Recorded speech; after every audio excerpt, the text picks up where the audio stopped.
You got a tattoo. What does that tattoo say right there? It says 2 Timothy 1:7.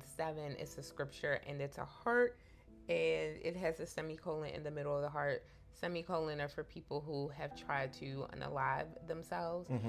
It's in memory and in honor of them, especially if you have lost someone because they've unalived themselves or if you yourself have attempted to unalive yourself. It says that your story's not over, it's just continuing.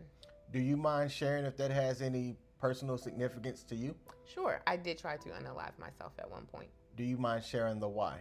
Where do I start with the why? So I am a childhood survivor of sexual assault, and it had a drastic negative impact on my childhood, obviously. But as an adult, I had some struggles, a lot of struggles with mental health issues. And there was a moment in my adulthood where I went through a really, really bad bout of depression and I attempted to unalive myself. You've written about what happened to you in the past and everything that's come along with that. But for somebody that doesn't know your story, that have attempted to unalive themselves, you're sitting here now. What would you say to somebody that may be having similar thoughts to you that you had during that time? I always like to be fully upfront and transparent. Like, that's something that I live by. I turn to God. For me, faith and religion had a lot to do with how I'm able to be here now.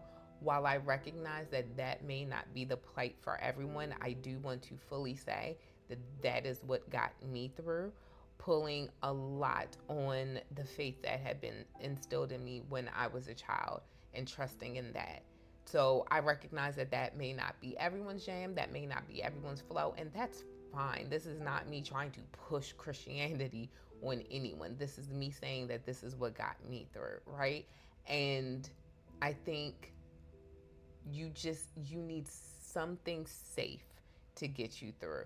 I think of Tina Turner, who, as she was going through everything in her domestic violence relationship with her then husband, Ike Turner, she turned to faith as well. She had grown up Christian and grown up in the church, but when she was going through that, she practiced Buddhism, and that's how she was able to bring herself out. She turned to something.